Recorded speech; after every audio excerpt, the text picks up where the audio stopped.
Olá, eu sou Clarissa Baldotto e hoje nós estamos encerrando o congresso da ESMO 2018, da Sociedade Europeia de Oncologia.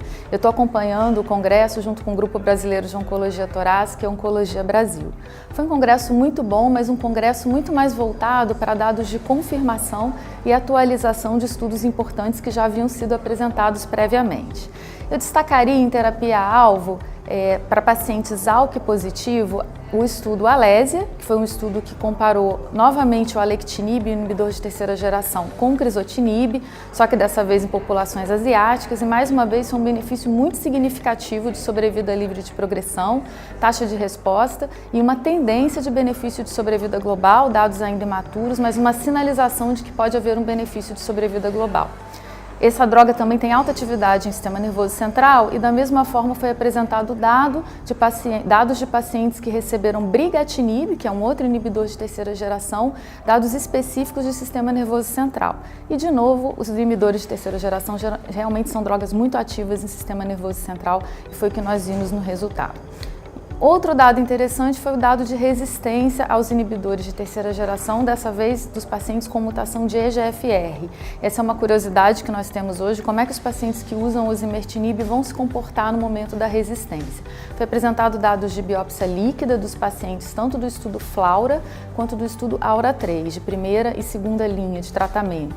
E o que chamou a atenção foi que tem uma diversidade de mutações, mas que a amplificação do MET, alterações do MET parecem estar bastante presentes. E nessa linha, logo em sequência, foram apresentados alguns estudos com drogas inibidoras de MET. Então esse é um campo que provavelmente vai evoluir muito aí nos últimos anos. Novamente, em relação à terapia-alvo, não especificamente para câncer de pulmão, mas de tumores tratados de forma agnóstica, foram apresentados dados de atualização dos inibidores da via do DNTRK. A droga foi o entrectinib e o lanrotrectinib. Eles mostraram, novamente, esses dados já foram inclusive publicados, mas eles mostraram, confirmando taxas de resposta de 80% para o lanrotrectinib em todas as idades, crianças e adultos nos diversos tipos de tumores analisados. E também do entrectinib, que ficou em torno de 54%, essa avaliação em populações adultas. Então essas drogas também são muito promissoras e hoje a gente já deve pesquisar esse tipo de mutação nos nossos pacientes, independente do tipo de tumor.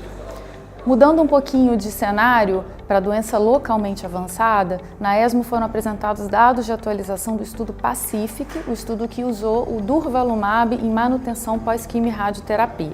Confirmado o benefício de sobrevida global, o que foi interessante é que eles fizeram uma subanálise baseada no nível de expressão do PDL1. E os pacientes com PDL1 menor do que 1% aparentemente não tiveram o mesmo ganho de sobrevida que foi observado no grupo total. É claro que é uma análise de subgrupo, o estudo não se propôs a isso e o braço placebo deste subgrupo teve um comportamento muito melhor do que o encontrado nos outros grupos. Então não é uma análise que muda a nossa conduta, mas sim gera hipóteses para que a gente investigue melhor isso no futuro.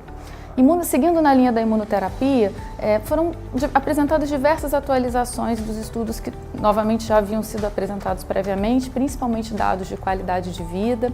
Foi apresentado um estudo de pembrolizumab em pacientes com PS2 e aparentemente é bem tolerado nessa população, embora os pacientes que fizeram em primeira linha não tiveram um benefício muito claro, foi 0 de taxa de resposta, a gente precisa entender melhor, mas de qualquer forma a droga parece ser muito bem tolerada nessa população. Eles apresentaram também a atualização do IMpower 132, que comparou cisplatina e pemetrexed com ou sem o atezolizumab. Análise de subgrupos, e o que foi verificado foi que os pacientes com metástase cerebral, metástase hepática, aparentemente têm um benefício menor do uso da combinação de 3 drogas comparado com os outros pacientes que não tinham metástase hepática.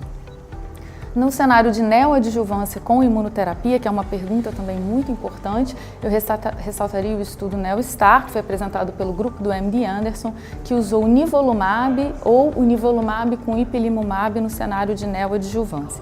Também um estudo ainda gerador de hipóteses, eles verificaram que era o objetivo principal do estudo, uma taxa de resposta patológica maior, na ordem de 26%. Então foi interessante, um dado não tão relevante quanto o apresentado no estudo prévio publicado na New England com o nivolumab neoadjuvante, mas, enfim, um estudo, a população tolerou bem o tratamento e a gente precisa entender melhor como é que esses pacientes vão se comportar nesse cenário, não muda a conduta ainda.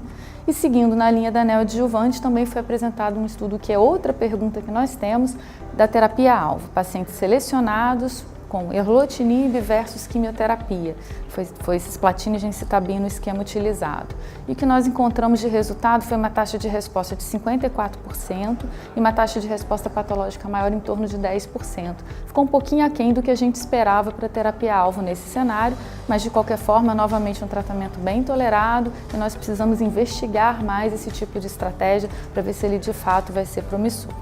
Falando de quimioterapia, foi apresentado um estudo francês de manutenção em pacientes com idosos, pacientes mais frágeis e idosos.